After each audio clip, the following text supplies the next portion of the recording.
नमस्कार बंधुरा Shampa blog and beauty चैनेले आपनादेर सकलके स्वागत। आशा खूब भालो आछेन। आबारो आमि आजके चले एसेछि बेश किछु गुरुत्वपूर्ण टिप्स निये। बंधुरा आमरा गृहिणीरा तो संसारे नानान काज साराक्षण करतेई थाकि और এই কাজগুলো যদি আমরা ছোট ছোট টিপসের সাহায্যে করি তাহলে দেখা যাবে কাজগুলো যেমন আমাদের খুব তাড়াতাড়ি হয়ে গেছে, সেই সঙ্গে বাইরে গিয়েও অনেকগুলো টাকা খরচ করতে লাগছে না। আর যে কাজগুলোর জন্য আমাদের অনেক সময় লাগতো সেই কাজগুলোও খুব সহজেই হয়ে গেছে। তাহলে চলুন বন্ধুরা ভিডিওটি শেষ পর্যন্ত দেখে নেওয়া যাক। আর এই ধরনের নিত্য নতুন ভিডিও পেতে আমার এই চ্যানেলটিকে সাবস্ক্রাইব করবেন, লাইক করবেন আর বন্ধুদের সাথে অনেক অনেক শেয়ার করবেন। আর যে সকল বন্ধুরা আমার এই চ্যানেলে নতুন তাদেরকে আমার বিশেষ অনুরোধ চ্যানেলটিকে সাবস্ক্রাইব করে পাশে থাকবেন। আর ভিডিওটি ভালো লাগলে অবশ্যই একটা লাইক করে দেবেন। বন্ধুরা আমি এখানে নিয়ে নিয়েছি বেশ কয়েকটা কলা। এইরকম কলা যখন বাজার থেকে একটু বেশি পরিমাণে কিনে আনে তখন একসাথে তো সব কলা খেয়ে ফেলা যায় না। তাই বন্ধুরা এই কলাগুলোকে আমরা বেশ কিছুদিন রেখে কিভাবে খেতে পারবো সেটাই আজকে আমি আপনাদের সাথে শেয়ার করব। বন্ধুরা এরকম একটা প্লাস্টিক আমি নিয়েছি আর এই প্লাস্টিকটাকে আমি ভাঁজ করে নিচ্ছি। এইভাবে আমি প্লাস্টিকটা ভাঁজ করে নিলাম, নিয়ে এই প্লাস্টিকটা আমি কলার যে মোটা রয়েছে সেখানে আমি ভালো করে লাগিয়ে দিচ্ছি। কাজটা আমি কিভাবে করছি দেখতেই পাচ্ছেন। এবার একটা রাবার ব্যান্ড দিয়ে ভালো করে লাগিয়ে দিচ্ছি। এর ফলে কি হবে না কলাগুলো আর ছেড়ে যাবে না ফেনা থেকে, আর এই কলাগুলো আমরা বেশ কয়েকদিন রেখেও খেতে পারবো, কোনো রকম অসুবিধা হবে না। চলে যাচ্ছি পরের টিপসে। বন্ধুরা এরকম ফোন বাইরে কোথাও গেলে যখন আমাদের চার্জ দেওয়ার প্রয়োজন হয় তখন যেখানে সেখানে তো আমরা চার্জ দিতে পারি না। এর ফলে কি হয় না ফোনটা পড়ে যাওয়ারও ভয় থাকে। আর যেহেতু দামি ফোন তাই আমরা তো যেমন তেমনভাবে চার্জে লাগিয়ে দিতে পারি না, পড়ে যাওয়া মানেই ফোনটা কিন্তু ভেঙে যাওয়া। তাই আমি এখানে একটা চুল বাঁধার গার্ডার নিয়েছি। বন্ধুরা এরকম গার্ডার তো আমরা সবসময় ইউজ করে থাকি। এই গার্ডার আমি মাঝখান থেকে লাগিয়ে দিলাম। এবার আমি ফোনের যে চার্জারটা রয়েছে চার্জারটা আমি লাগিয়ে দিচ্ছি। চার্জারের পিনটা আমি লাগিয়ে দিচ্ছি। লাগিয়ে দেওয়ার পর আমি এবার এই যে গার্ডারটা লাগিয়েছিলাম এই গার্ডারের মধ্যে চার্জারটাকে এইভাবে লাগিয়ে নিচ্ছি যাতে কোনো রকমভাবে ফোনটা পড়ে না যায়, একদম সেফটি থাকে। দেখুন এবার এটাকে আমি নিয়ে ইলেকট্রিক বোর্ডে লাগিয়ে দেব। ইলেকট্রিক বোর্ডে আমি চলে এসেছি। এবার এই ইলেকট্রিক বোর্ডের মধ্যে আমি এখন চার্জারটা লাগিয়ে দিচ্ছি। এইভাবে যদি আপনারা ফোন চার্জে দেন তাহলে দেখবেন পড়ে যাওয়ার কোনো ভয় থাকবে না, ফোনটাও খুব ভালোভাবে চার্জ হয়ে যাবে। ছোট্ট টিপস, আশা করি আপনাদের খুবই কাজে আসবে। চলে যাচ্ছি পরের টিপসে। বন্ধুরা এইরকম ঢ্যাঁড়স আমি বেশ কিছু নিয়ে নিয়েছি। অনেক সময় কি হয় না সকালবেলা হাজব্যান্ডের অফিস, বাচ্চা স্কুল যাওয়ার তাড়া থাকে, আর সেই সময় একটা একটা করে ঢ্যাঁড়সগুলোকে কাটা কোনো রকমভাবে সম্ভব নয়। তাই বন্ধুরা আপনারা খুব চটজলদি ঢ্যাঁড়সগুলোকে কীভাবে কেটে নেবেন সেটাই আমি আজকে আপনাদের সাথে শেয়ার করছি।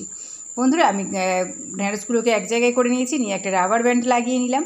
এবার আমি একটা ছুরির সাহায্যে ঢ্যাঁড়সের মুখটা কেটে দিচ্ছি। দেখতেই পাচ্ছেন আমি কিভাবে করছি কাজটা।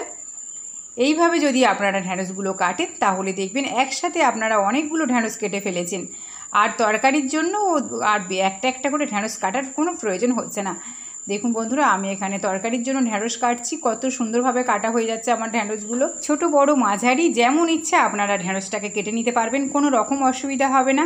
আর তাড়াহুড়োর সময়ে আর একটা একটা করে কাটার ঝামেলাও থাকবে না। চলে যাচ্ছি পরের টিপসে। বন্ধুরা আমি এখানে শাঁখা নিয়েছি।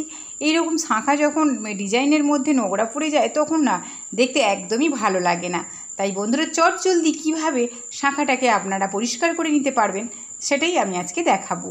বন্ধুরা এই রকম শাঁখার মধ্যে নোংরা পড়ে থাকলে আমরা এটা পরে একদমই বাইরে বেরোতে পারি না।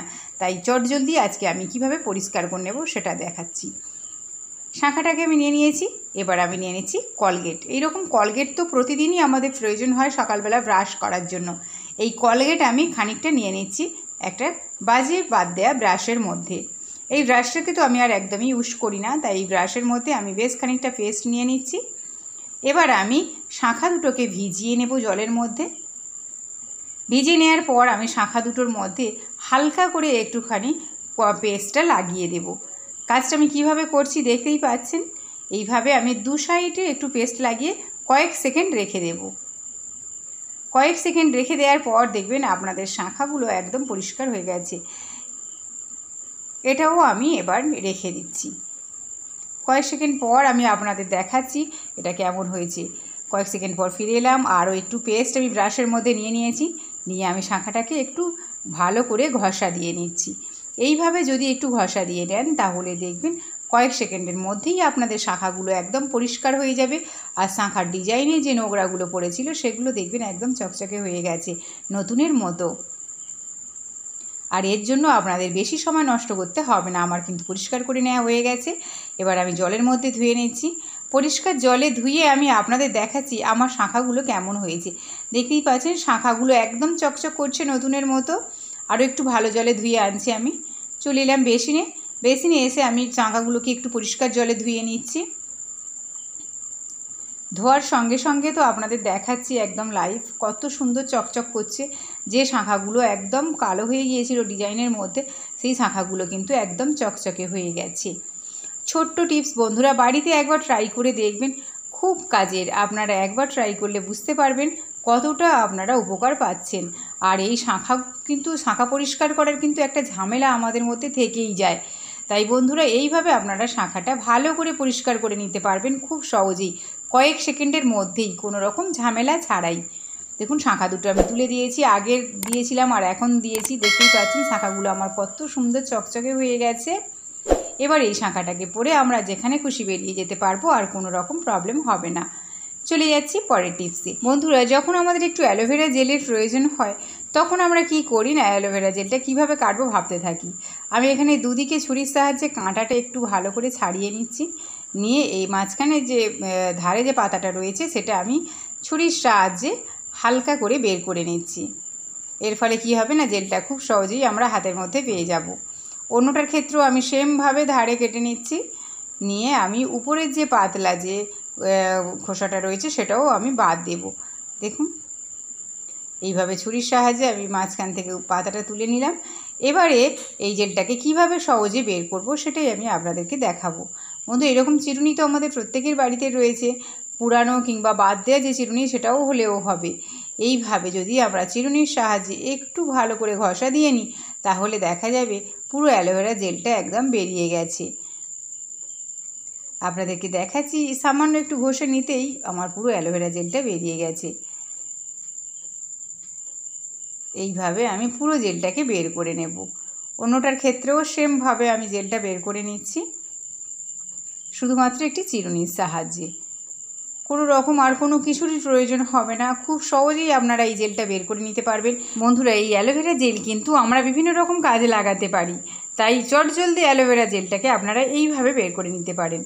আর যে সকল বন্ধুরা আজকে আমার এই টিপসগুলো দেখছেন তাদের কাছে আমার বিশেষ অনুরোধ, আজকের এই টিপসগুলোর মধ্যে কোনটি আপনাদের সবচেয়ে বেশি ভালো লেগেছে যদি কমেন্ট বক্সে লিখে জানান তাহলে আমি ভীষণ খুশি হব। ভিডিওটি শেষ পর্যন্ত দেখার জন্য ধন্যবাদ।